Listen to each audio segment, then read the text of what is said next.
Well, hello and good morning. It is me, Kenny Polcari, your host of the party, and today is Tuesday, June 18th, 2024. And as you can see, it is another beautiful, spectacular day here in South Florida. The sky is blue, a couple of clouds out, but they're white clouds again. They're not stormy clouds. So maybe that just, continues to fuel the rally. So here are the things you know, right? And the rally continues. Tech just won't quit. Right? It won't stop. Today we're getting 5 more Fed heads. The question is, will they support the latest narrative or are they going to challenge the latest narrative? Evercore and Goldman are tripping over each other as they raise their year-end targets to the highs. Now, we'll talk about that also in a moment. RBC and Goldman again, well, guess what they see? They see oil demand surging as we go through the summer. West Texas Intermediate now pierces $80 a barrel. And what do we have for dinner today? We're going to have the Veal Cacciatore, but we'll try that in just a moment. So stocks zoomed ahead yesterday, right? Defying all the odds that a recession may be looming or the economy may be weakening or that rates could stay higher for longer if the data in the days ahead surprises. As I noted yesterday, the Fed sent Minneapolis Fed President Neel Kashkari out on Sunday to sit down with Margaret Brennan at Face the Nation, right, on CBS, to change his tune. Because remember, Neel was one of those more hawkish Fed members, right? Although he's not a voting FOMC member, he is a president of the Minneapolis Fed. And he was always the one that kept trying to talk back the traders right off the ledge. Every time that they raised the number of times that they thought the Fed was going to cut in 2024. Remember the last November was 1, maybe 2 cuts, suddenly turned into 6 or 7. He would be the one to say, whoa, slow down, boys. The data does not suggest 1 cut, never mind multiple cuts. In fact, only 1 month ago, wasn't it he who said that everything was back on the table, including rate hikes, unless, of course, we could see a measurable decline in inflation? Well, and then last week, guess what? We started to see the measurables, I guess. PPI came in as a negative number. CPI came in softer than expected. Job creation remains strong, but pressure on wages is still an issue. The JOLTS report suggesting a bit of weakness in the labor market, but again, wages continue to be an issue. All other data points are suggesting ongoing strength. Think stronger PMIs, both manufacturing and services, well above the 50 line, meaning expansionary. Factory orders are strong. Durable goods orders continue to be strong. JJ and his presser post the FOMC meeting intimated that the dot plot suggested 1 cut this year. Trader types then quickly turned it into 2 cuts. Never really happy with what the Fed chair says as they try to get in the driver's seat and drive the bus. Well, okay, so after his appearance on Sunday, markets got a chance to digest the comments that Neel made, right? And they liked apparently what they heard. You see, the market just wants clarity, good or bad. It can price risk appropriately and efficiently if it has a sense of clarity, right?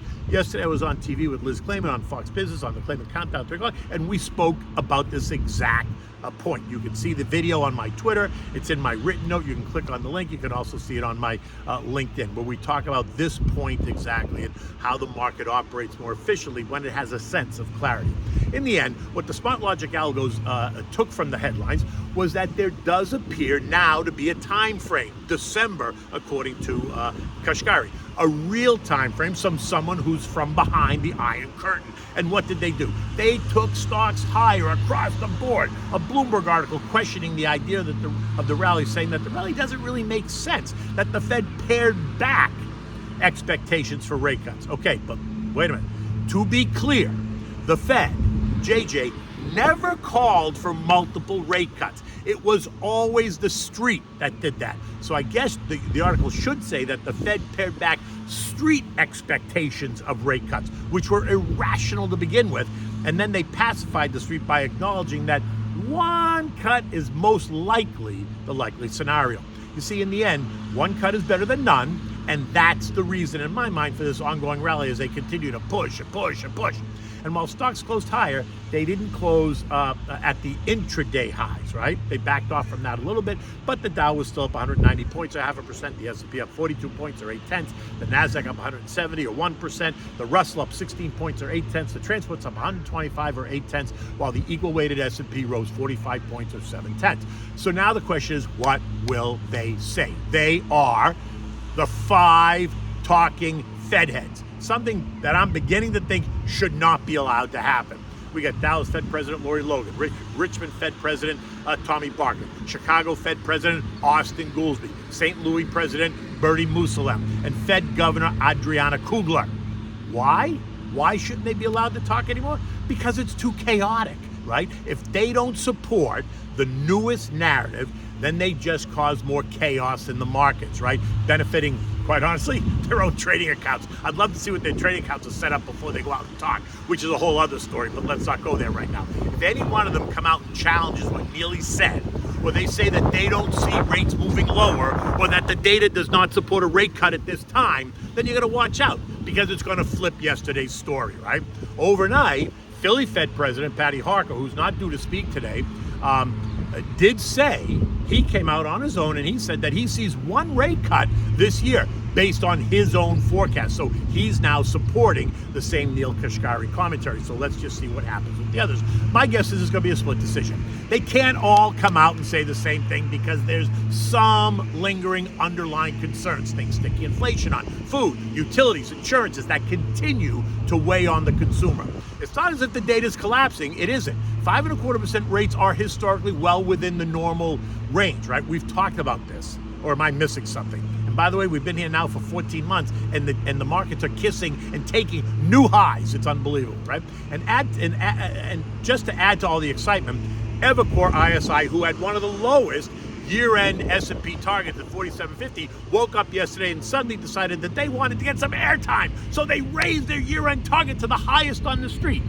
As of now, they are calling for the S&P 500 to go, to 6,000, saying that high multiples are supported by companies' proven record of managing costs and maintaining and growing margins. Yeah, okay, right.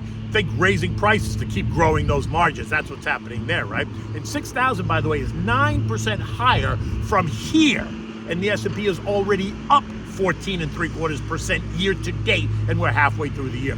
Goldman, feeling left out, followed suit, raising their year-end target to 5,600. And they're citing strong earnings growth by 5 mega-cap U.S. tech stocks at a higher fair value price-to-earnings ratio multiple. Microsoft, Nvidia, Google, Amazon, and Meta are the 5 names. They've collectively surged by 45% and now comprise a quarter of the whole S&P 500 equity capitalization. So Goldman is raising their estimates for the whole market based on 5 stocks, which just means you need to own these 5 stocks if you want to be in the race, right? Now, just to put this in perspective, JP Morgan, right, Jamie Dimon fame, is in fact the lowest S&P target at year end, and they're calling for S&P 4,200 by December 31st, which implies a decline of 23% from where we are today. So I ask, are they soon going to raise their estimates as well, just to fall in line with the rest of the street, or are they going to stand out as the lone star, right? Now, to me, you got to ask, does this scream the top? I mean, think about it for 1 minute. They're all tripping over each other to raise the year-end targets at a time when they're also all worrying about a coming recession in late 24, early 25.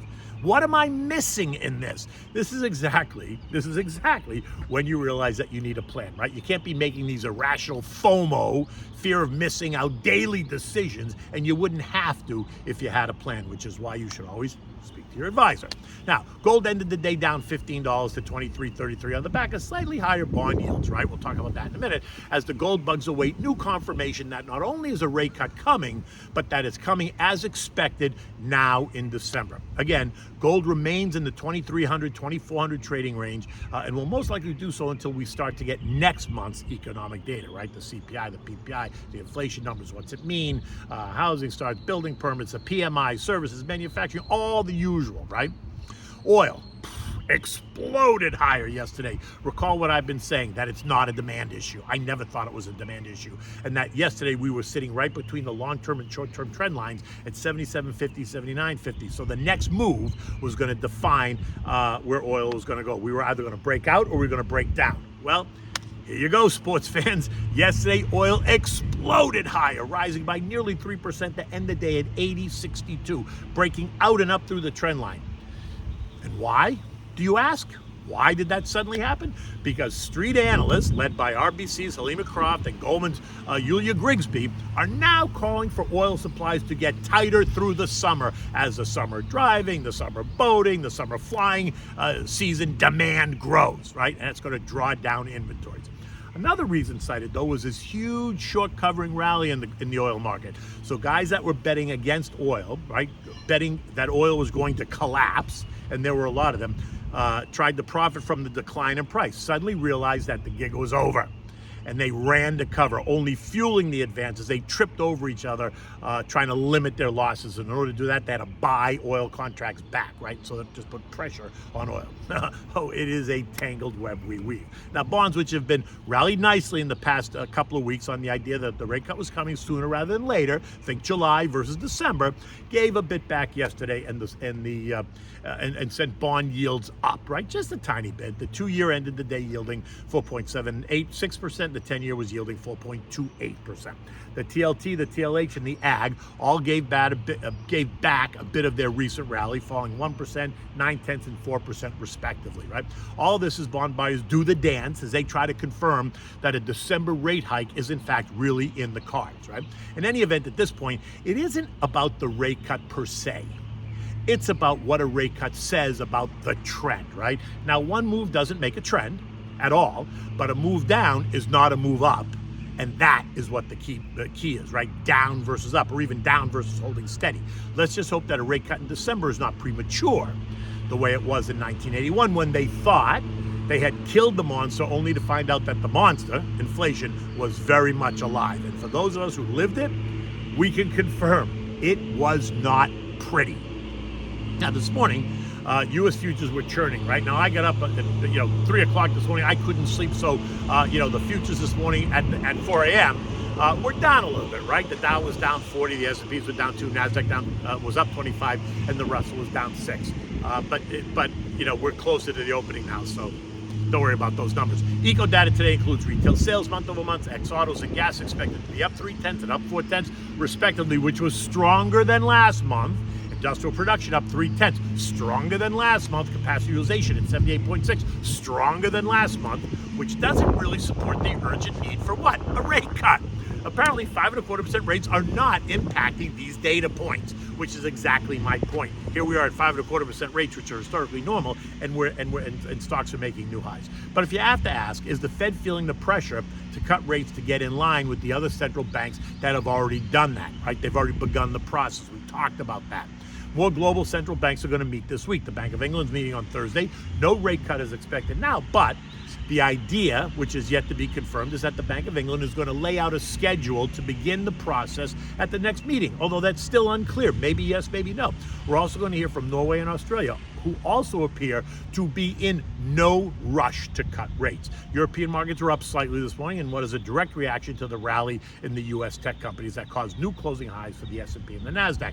The concerns from last week think the French political crisis is now very much a distant memory. Italy is out in the lead, up 0.8, while France is just still licking her wounds. It was flat on the day.